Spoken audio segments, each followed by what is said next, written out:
Deixa eu ver. 3, 1 minuto. Eu vou tentando ver a hora por aqui.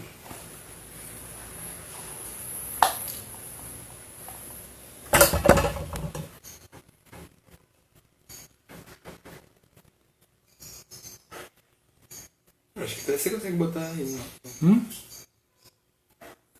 Quê? Se quisesse botar tipo, uma pergunta por aí, acho. É.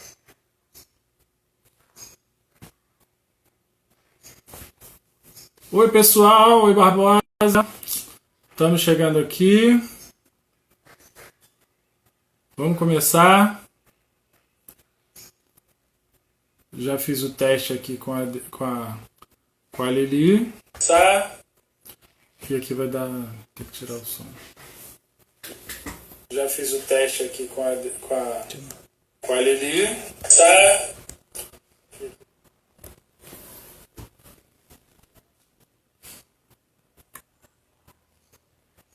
Eu entrou. Tá tudo tranquilo aí, pessoal? Tá bom assim? Então conseguem ver legal?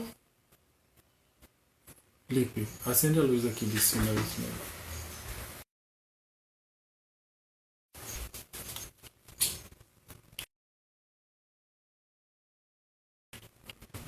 Mas pelo celular assim, esse problema mesmo, mas dá pra ver. Vou chamar a Lili então, tá? E aí, pessoal?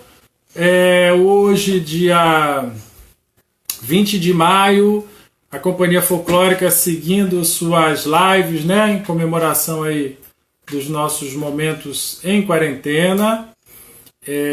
A gente tem convidado algumas pessoas importantes que a gente recebe com muito carinho, porque são pessoas que atravessaram o nosso caminho e contribuíram muito para tudo que a gente faz, contribuíram muito para a cultura popular, tudo que a gente estuda.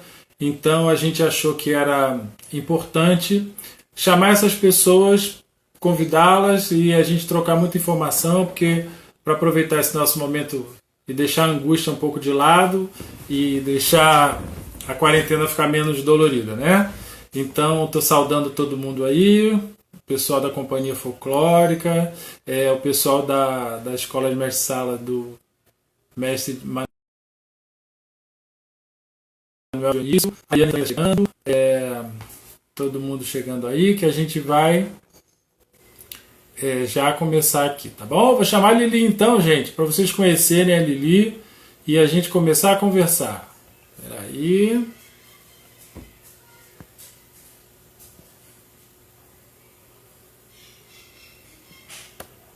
Opa. Cadê a Lili? Aqui. Chegando e o papo vai ser muito legal. Pessoal aí. Minha vizinha, Patrícia. Oi, Lili. Oiê! Tudo bem?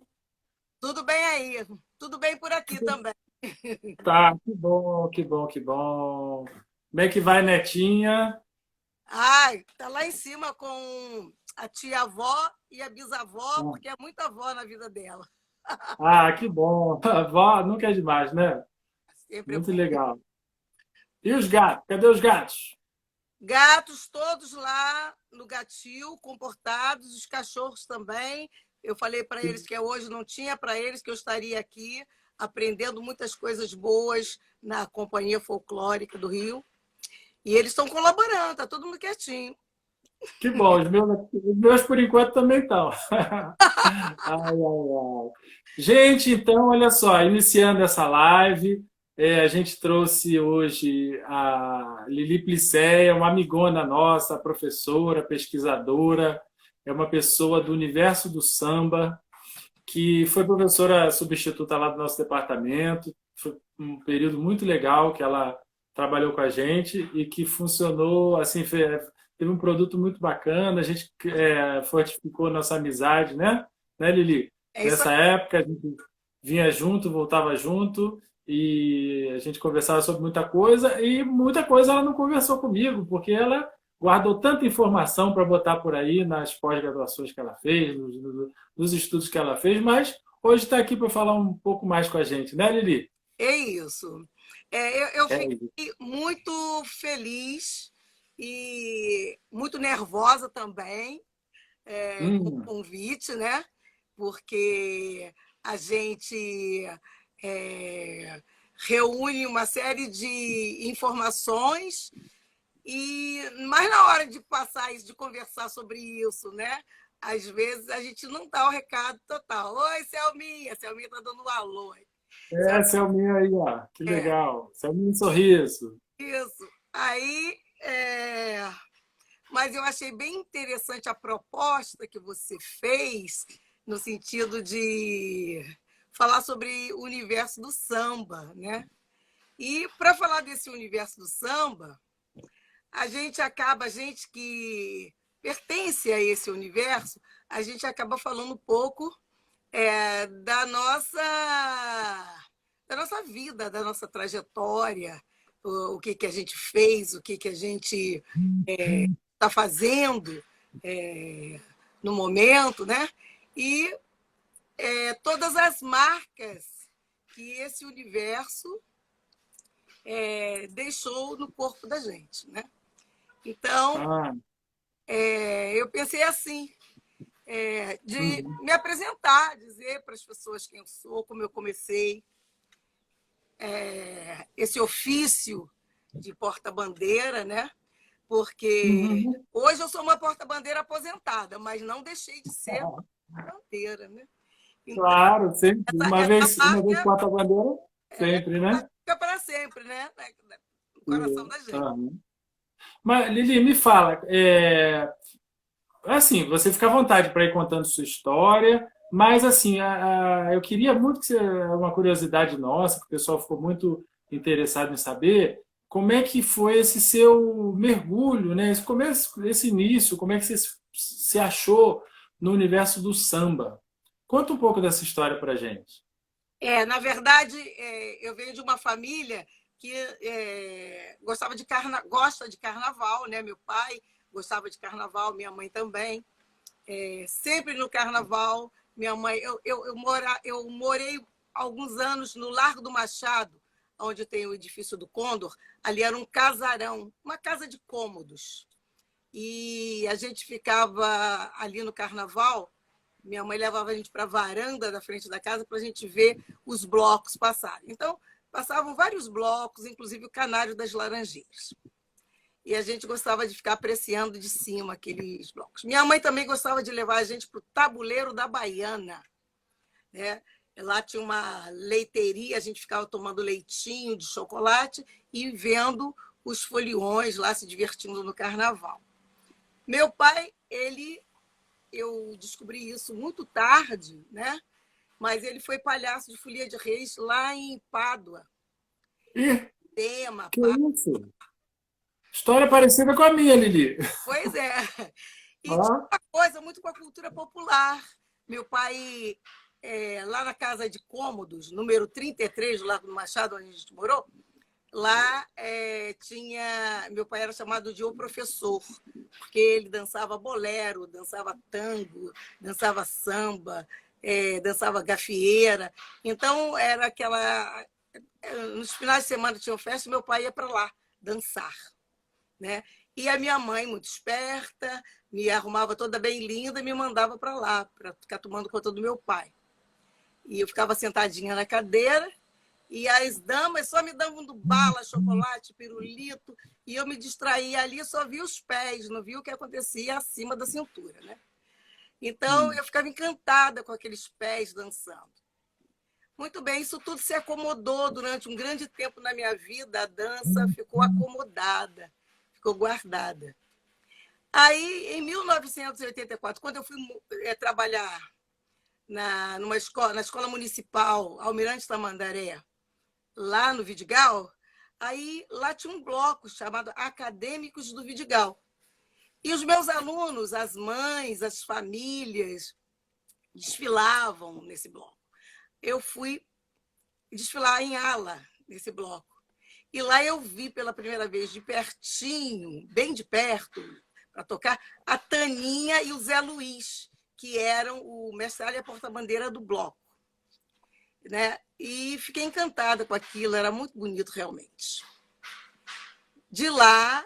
Oi, Juju! Minha sobrinha está aí também, ó, falando. Aí de lá do Vidigal, nós tínhamos um grupo bacana de professores, a Georgette, a Josina, o pessoal ligado às questões populares do movimento negro. A gente começou a sair numa escola de Jacarepaguá, onde a Georgette morava, e onde a Josina tinha um grande amigo chamado Corazil dos Santos, e nós começamos a desfilar nesse bloco também, nessa escola de samba também. A gente desfilava no bloco e depois a gente desfilava na escola de samba Império do Marangá, em ala.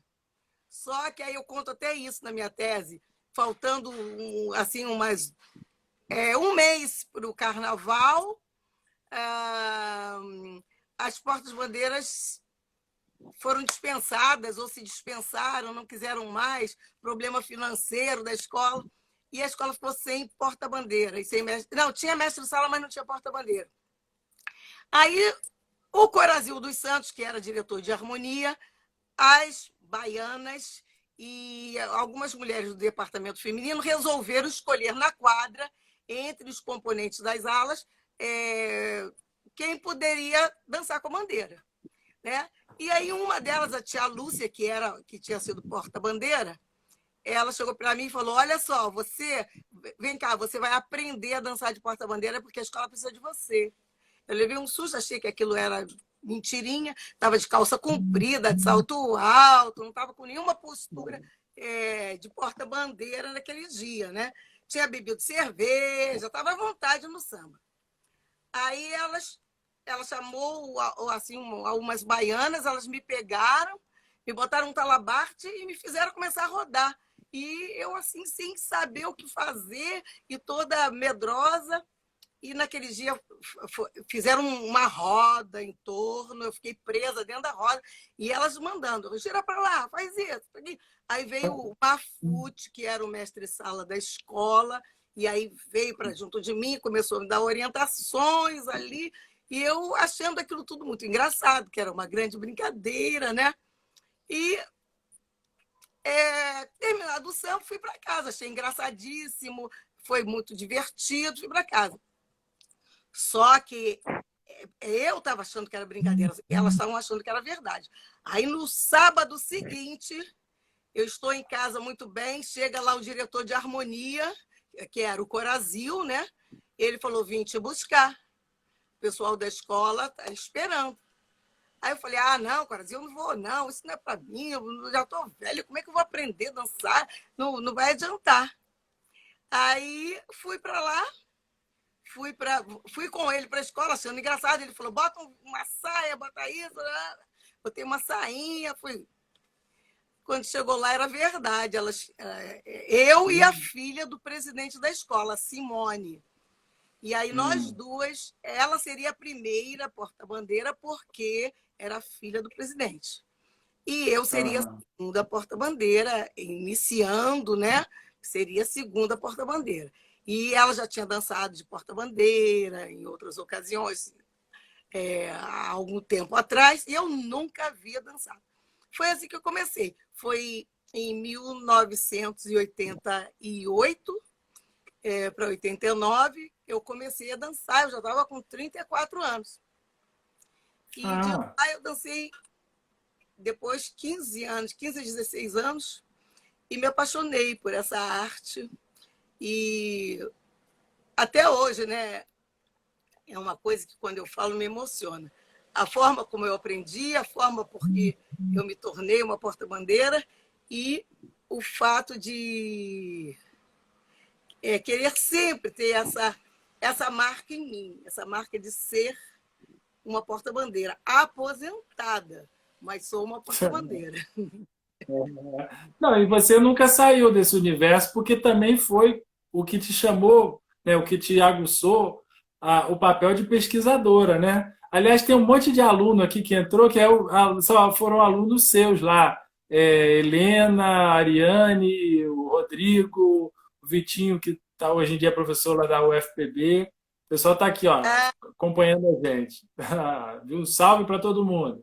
Mas fala, então conta aí. Aí você teve esse interesse, né? Nunca deixou de ter por ir a fundo, né, como professora, pesquisadora, como artista, né, que quer saber mais sobre o assunto, que na prática aprendeu assim no tranco, né? Fala um pouco disso, foi como é que foi essa busca da pesquisa, de saber mais? isso. Aí eu dançava, eu me sentia, né, como toda porta-bandeira, né, se sente uma rainha, uma deusa poderosíssima que dança, que é reverenciada na quadra quando chega nos espaços de samba. E eu dançava assim, com muito orgulho, né? Em todas as escolas pelas quais eu passei, eu tinha muito orgulho de ser porta-bandeira. E eu só me dei conta realmente da importância e da presença ali do meu parceiro quando, em 2001, quando eu estava dançando na União de Jacarepaguá, acontecia um fato incrível. Eu estava na quadra, havia chegado para dançar, mas o meu mestre-sala não havia chegado. E então, e tinha uma pessoa, né, importante na quadra, importantíssima, nada mais, nada menos que Paulinho da Viola, que Opa! da ala de tamborins da bateria lá Ah, da União de Jacarepaguá, porque a origem dele é lá, União de Jacarepaguá. Depois é que ele foi para ah, Portela. ah. E aí tinha que dançar para ele. E não chegavam nem o Hum, primeiro mestre-sala, nem o segundo mestre-sala. Aí o presidente Reinaldo, ele chegou para mim e falou assim, apresenta o pavilhão para o Paulinho. Aí eu falei, mas o mestre-sala não está. Aí ele falou assim, mas você pode dançar sozinha. Aí hum, começaram a cantar o samba que Paulinho da Viola tinha composto, né? Falando sobre a União de Jacarepaguá. E eu comecei a dançar sozinha. E apesar de ter cumprido meu papel, dançar e apresentar a bandeira, levar a bandeira para ele, para reverenciar, e ser elogiada no final, todo mundo falou, muito bem, você saiu muito bem nessa. Eu senti incompleta, eu senti uma faltou algo para mim. Faltou alguma coisa ali, não estava completo. E foi ali que eu comecei a pensar no mestre-sala como não era só o mestre-sala, o parceiro. Ele me completava na minha dança, ele fazia falta. Eu era como se eu tivesse num vazio, né? E foi ali, então, em 2001, que eu comecei a pensar sobre o mestre-sala, sobre a dança, sobre o bailado. Aí eu comecei a perceber assim, eu como porta-bandeira, eu tenho a minha dança, eu tenho a minha coreografia. E o mestre-sala tem a dele. Eu sozinha dançando é a porta-bandeira dançando. E ele tem uma coreografia, uma performance, e que as duas juntas formam, então, o, a dança, o bailado. Foi nesse dia que eu comecei a pensar nisso e, por sorte, neste ano, nós tivemos um concurso para a UF, para o mestrado Ciência das Artes, Ciência da Arte, e eu falei, vou fazer para eu poder ter mais subsídios, mais compreensão, para eu poder entender mais esse bailado, né? os significados, os significantes, né, os símbolos, né, dessa dança que é a dança nobre do carnaval, é a dança nobre do samba, né? E fiz o mestrado de 2001 a 2003, eu defendi a minha dissertação, né? Que até hoje eu guardo aqui com muito carinho. Ah, Ó, que bacana. Lili, qual é a sua formação de graduação? eu fiz na UF também, eu fiz pedagogia, eu sou professora primária normalista, eu fiz normal, curso normal, aquele tradicional. Depois eu fiz Uhum. pedagogia lá na UF, trabalhei durante 34 anos como professora, né? E me especializei em educação infantil e trabalhei o tempo inteiro de educação infantil, de 0 a 6 anos, depois de 7 anos até a primeira etapa do ensino fundamental, né? Que seria a quinta série, né? Atual. E depois disso eu fiquei 20 anos fora da academia, fora da escola, né? Da escola, da formação acadêmica. E quando Ah, eu voltei porque o samba me levou te de chamou novo de pra para lá, né? É. os estudos. Ah. Então, fala, nessa época você encontrou a Lola, né? A Lola foi da mesma turma do mestrados que você cursou na UF, né? Alô, Ciências a da Inês Arte. Calfa, Felipe Calfa a também. Inês Calfa eu conheci nas oficinas culturais da Prefeitura do Rio de Janeiro, onde a gente fazia, os professores recebiam várias informações, instruções, e a gente trabalhava muito a questão do corpo nas oficinas do corpo, né?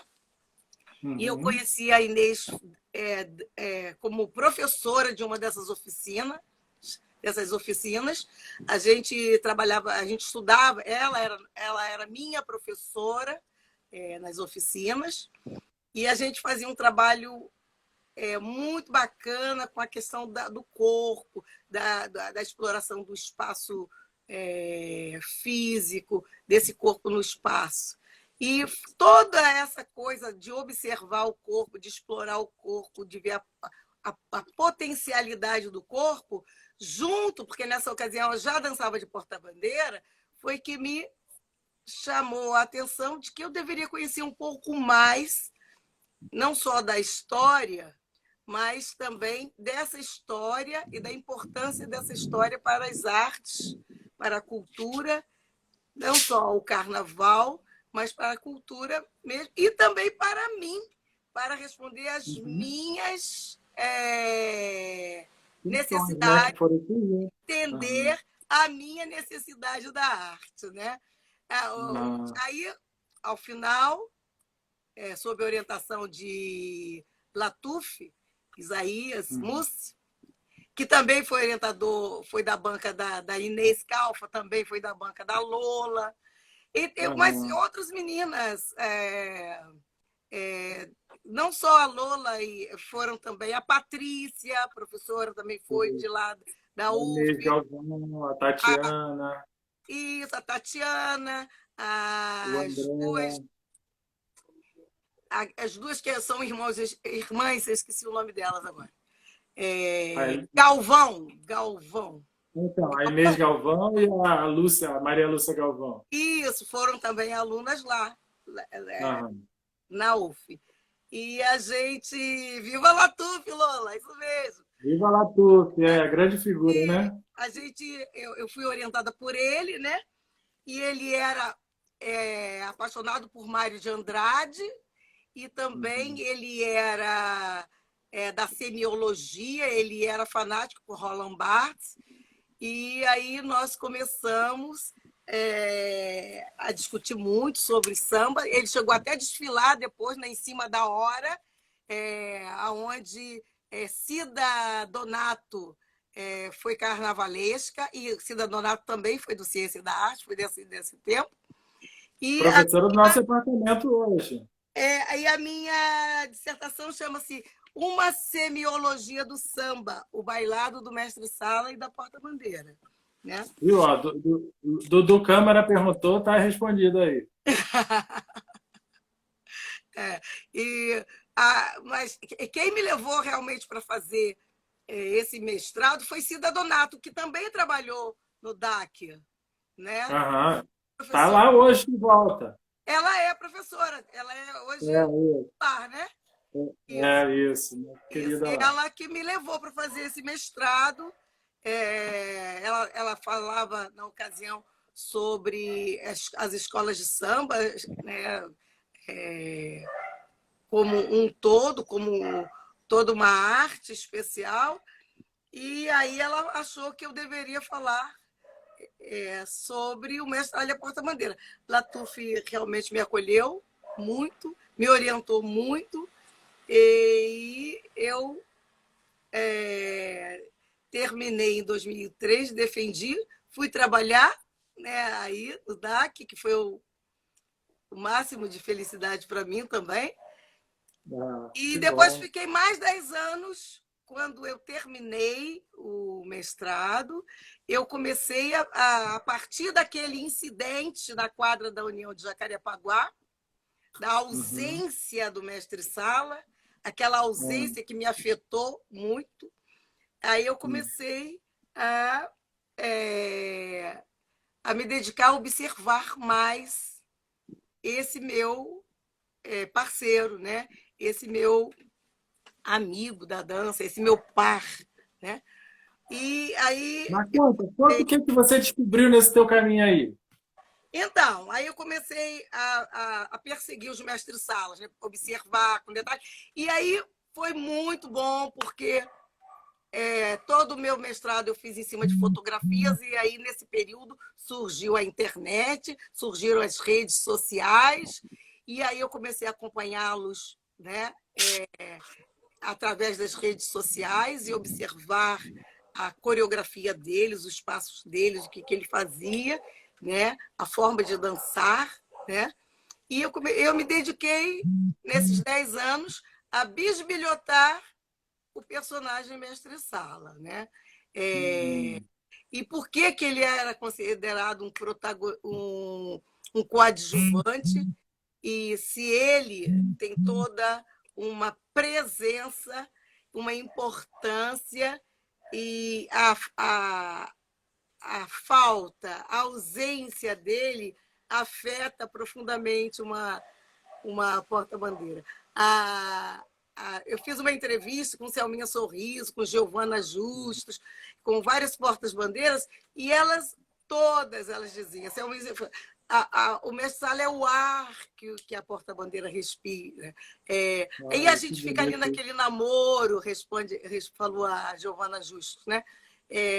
A gente fica naquele namoro, e esse namoro motiva a dança da gente, e outras portas-bandeiras que foram situando da importância e a presença, que um sem o outro não existe. E é verdade, né? A porta-bandeira é uma rainha, mas se não tiver um mestre-sala, fica vazio, né? Mas e aí, esse personagem, de onde que ele surge? Como é que ele aparece aí nessa história? Conta um pouquinho de tudo que você descobriu no seu Então, estudo. quando eu terminei o mestrado, eu saí de lá com... Eu era, né, ligada a Latuf, né? Latuf era de literatura, era de língua portuguesa e tal. Então, eu saí de lá pensando que o mestre-sala, nessa trajetória toda, ele seria um personagem construído a partir do personagem Dandy. Fiquei pensando, e aí eu me debrucei sobre isso, tudo sobre o Dandy, a ler sobre o Dandy, sabe? Chegou uma hora que eu falei, não, eu acho que não é bem isso, né? Aí me chamou a atenção logo a seguir que ele pudesse ser um personagem construído pelo sambista a partir do Arlequim.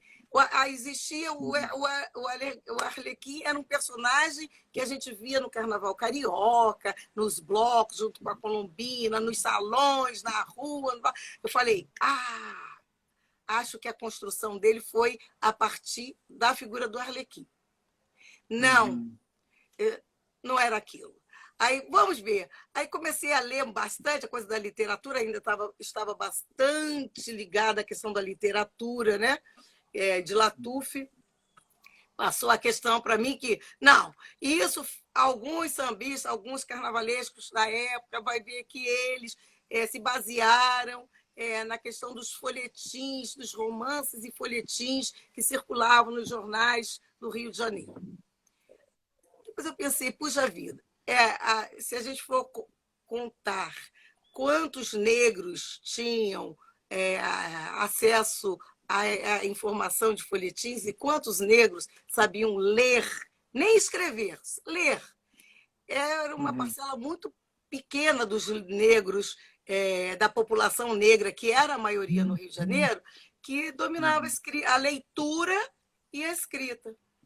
Aí eu comecei a ficar... Uma erudição que não combinava com aquele ambiente, né?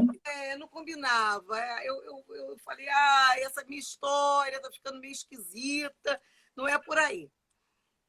E comecei a ler mais sobre a população do Rio de Janeiro naquela época, na forma como a população negra se movia.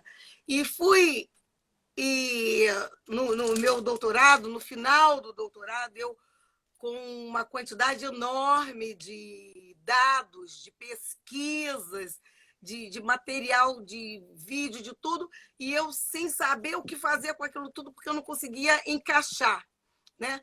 Até que, lendo um livro do Ney Lopes e do Simas, eu li um trecho sobre nos ranchos de reis, a figura de um baliza. E o autor, ele dizia que aquela figura do baliza havia sido levado dos cordões paulistanos para os ranchos de reis. E assim, tipo... citando como se ele fosse um caçador do exército, sabe? E eu falei assim, meu Deus, eu nem sabia que exército é caçador, para que exército tem que ter caçador, para caçar quem? Exército tem que... Uma loucura, né? Aquelas coisas assim. Mas aí eu fui a fundo para ver que história é essa de caçador.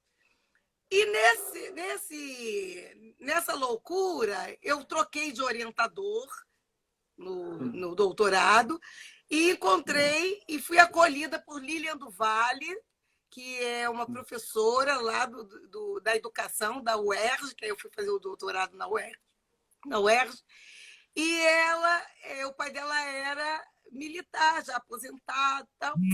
E comecei a ter uma série de conversas, e aí eu descobri que caçador do exército não é caçador de sair caçando ninguém, é um tipo de soldado que é o soldado que vai à frente, ele que se joga na linha de defesa lá na frente.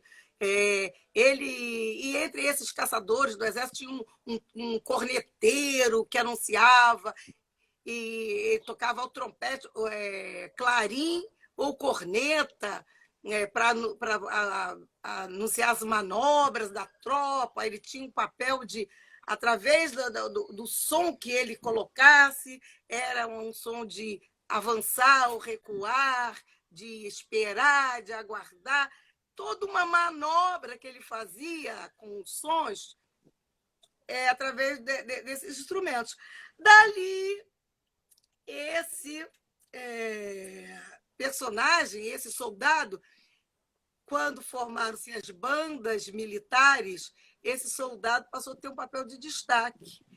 Esse mesmo soldado passou a ter um papel de grande destaque nas bandas marciais citadas em São Paulo, que até hoje lá tem muitas bandas marciais, Aqui no Rio de Janeiro, em Três Rios, também eu tive a oportunidade de ver, quando eu fui passear lá com o Cidadanato. E na Bahia. Aham. É cantado pelo Aqui, Dorival, né? Os clarins da aham. banda militar.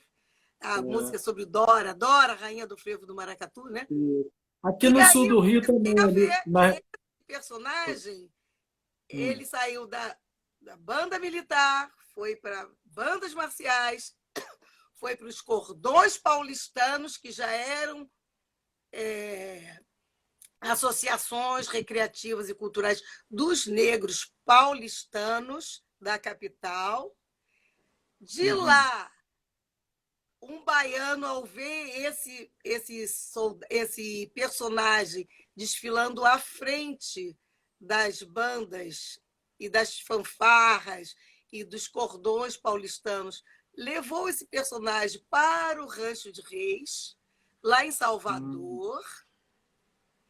Lá em Salvador, ele dançava no Terno de Reis, aonde desse na ideia dele. Na frente, atrás, onde ele quisesse. Dançava com qualquer dama, com qualquer pastora. E, no desencadear, ele foi se chegando para a frente, aonde já dançava, aonde já conduzia o estandarte do Terno de Reis, a porta-bandeira, a porta-estandarte. A porta-estandarte tinha a mesma função do que o porte-estandarte do maracatu e de outras expressões que desfilam nos carnavais da Bahia, de Pernambuco. Né? E esse personagem, como é que ele chegou no Rio de Janeiro? Quando os baianos vieram, quando os baianos começaram a vir para o Rio de Janeiro, e aí o Hilário Jovino, ele fundou um rancho, já Os havia. personagens do início do samba, né? Da turma da Tia Seata, né? O Hilário Jovino, ele era um pernambucano criado na Bahia, que ele dizia que era tenente da Guarda Municipal, porque ele tinha comprado uma patente para ser um. Ele comprou para fingir, ele não era militar, não. Ele comprou a patente mesmo, ele dizia que era tenente. E quando ele veio para o Rio de Janeiro, ele então fundou um rancho, né? Aqui, um rancho de reis. Só que os ranchos de reis depois ficaram proibidos de desfilar no período do Natal, foram desviados para o período do Carnaval. Olha quem veio te visitar aqui, Lili, na Oi, tua live. adoro! Já começou a bagunça, daqui a pouco vai entrar um aqui também. É. Aí, esse ranchos de reis que foram proibidos de desfilar na ocasião, no período natalino, eles começaram a desfilar, foram para o período do carnaval. E as tias baianas, ali da Praça 11, tia Bebiana, tia Ciata, elas faziam o quê? Sempre desobediente, né? Mulher negra é o terror. Como elas não desmontavam o presépio. Elas deixavam o presépio montado até o carnaval. Porque a finalidade do Rancho de Reis é o quê? Dançar para o menino Jesus, né? Então, elas deixavam o presépio ligado até o carnaval, armado até o carnaval, e elas chamavam de Alapinha, Lapinha, a Lapa, né? E aí, quando chegavam no período do carnaval, os ranchos de reis vinham e dançavam em frente ao menino Jesus, e aí tinha toda aquela tradição dos ranchos, né, de comer na casa de quem está recebendo a folia, o terno de reis, o rancho de reis, e depois eles iam brincar o carnaval. Nesse interim, perdeu o nome de rancho de reis e passaram a ser chamados ranchos carnavalescos. Né? E lá a figura do mestre, do baliza, né? Daquele baliza que era o baliza dos cordões paulistanos, que era o baliza da fanfarra, da banda marcial, ele estava presente. Começando assim a dançar, dançava ali perto da porta-bandeira, dançava com qualquer outra pastora da escola, tal. Com o surgimento, com o declínio dos ranchos carnavalesco e a criação das escolas de samba, né? Esse personagem ele foi levado, assim como outros segmentos dos ranchos foram levados para a escola de samba, as baianas, a bateria, os intérpretes, né? E o mestre-sala e a porta-bandeira, a porta-estandarte. E foi na escola de samba que realmente o mestre-sala ficou, vamos dizer assim, designado para dançar com a porta-bandeira, né? Porque tinha naquela ocasião a questão do roubo do pavilhão, né? Por quê? Porque haviam disputas e campeonatos e o pavilhão, porque no início não se julgava a dança do mestre-sala nem a dança da porta-bandeira, julgava-se o pavilhão, né? Que era o estandarte, que eram ricamente bordados. Então, o roubo de um pavilhão podia custar o campeonato para uma escola de samba, né? Porque a bandeira não podia ser... A bandeira tinha que ser apresentada e avaliada pelos jogadores. Então, viram-se primeiro, para proteger a porta-bandeira, os porta-machados, que eram os meninos que ficavam dançando em volta, tá? E o mestre-sala dançava, tal, ali perto. E depois, esse porta-machado também tem uma relação com a questão da hierarquia do exército, porque o porta-machado também é um soldado de defesa do exército. Ele é um soldado que abre as trincheiras, que vai fazendo as trincheiras para os outros que vêm atrás se esconderem, né, nos atos de guerra. Mas aí eram meninos que ficavam circulando, tal. Muito bem. E o mestre-sala dançando próximo. E ele era o dançarino, porque ele ia recebia muitos aplausos. Tal. Aí, de repente, não. A função dele não é mais ser um dançarino. Ele não vai ficar lá dançando. Ele vai defender esse pavilhão e ele vai proteger essa porta-bandeira. Ele vai defender esse pavilhão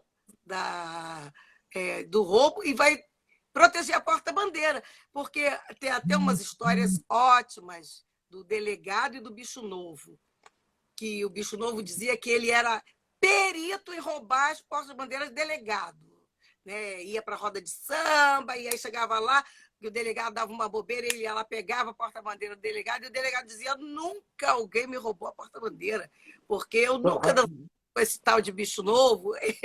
Tinha essas... papo... lenda, né? Do roubo da bandeira. E aí começou a coisa da sedução, porque o mestre-sala tinha que ter atenção que era para o outro não vir seduzir a sua porta-bandeira, e aí a porta-bandeira poderia facilitar o roubo, entendeu? E era assim, umas histórias bem bacanas que... Ontem eu peguei isso no Centro Cultural Cartola, que tem umas revistas bacanas lá que contam essas histórias de samba. Peguei também no MIS, no Museu da Imagem e do Som, que tem um depoimento do Bicho Novo sobre esse fato. E aí foi na escola de samba, no samba, que efetivou-se a parceria, a cumplicidade, a união do canal de mestre-sala e porta-bandeira, a dupla, né? E aí apareceu o bailado do mestre-sala e da porta-bandeira. Você citou 2 personagens históricos. Esses são os primeiros que aparecem na tua pesquisa aí? nomeado. Assim. Antes desse existem outros, até o Carlos Cachaça fala do Bulldog, que era um grande mestre-sala, que o Carlos Cachaça até fala para o Sérgio Cabral, naquele livro do Sérgio Cabral, Escolas de Samba do Rio de Janeiro, fala, né, que esse Bulldog que dançava, não na Mangueira, era uma outra escola, um outro bloco. Ele tinha o desenho da sua coreografia tão bem estabelecido, com começo, meio e fim, que você acompanhando o cortejo, você via que havia um encadeamento dos movimentos, das ações dele, e tudo isso ia em perfeita sintonia com os movimentos da porta-estandarte, né? Esse Bulldog, para o Carlos Cachaça, foi um mestre-sala bem doutrinado. E uma outra coisa que o Carlos Cachaça fala, né? Que antigamente o mestre-sala ele era mais disciplinado. E ele... Oi. Travadinha. De novo, deu uma travada aqui, ó. Lili. Deu uma travada, pessoal. Ó, dançava, os diretores, o pessoal da escola, né?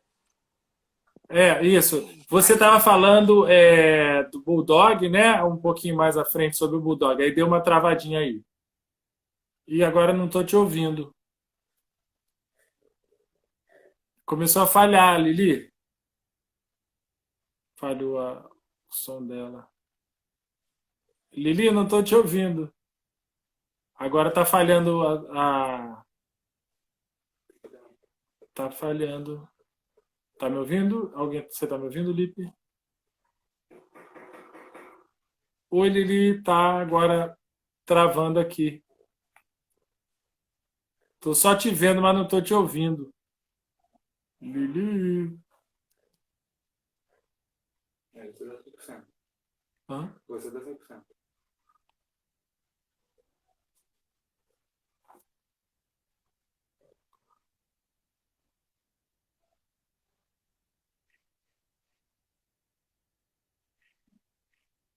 Ela tá ajustando lá, pessoal. Vamos ver se...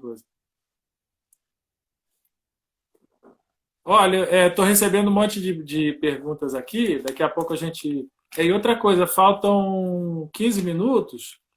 Assim que der o final, eu vou começar outra, tá? Vou chamar ela para a gente fazer mais meia horinha. Ou, sei lá, uma hora. Vamos ver quanto dá. Porque é muita história, né? Ainda está lá no comecinho. Lili? Alô? É melhor recomeçar. Vamos. Lili, não estou te ouvindo. Daqui tá ruim, não sei o que aconteceu. Oi, Paula. Estou te vendo, mas não estou te ouvindo. É Paula? Oi.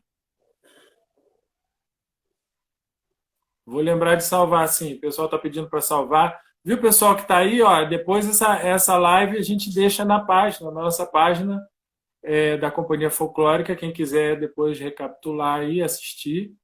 Tá bom? Vai ficar lá salvo. Tomara que eu acerte aqui, não erre. E a gente vai continuar. Ó, vamos... Lili, então vamos fazer o seguinte. Vamos recomeçar. Você está me ouvindo aí? Vamos recomeçar. Eu vou reiniciar. Vou salvar essa e reiniciar. Porque são 16h48.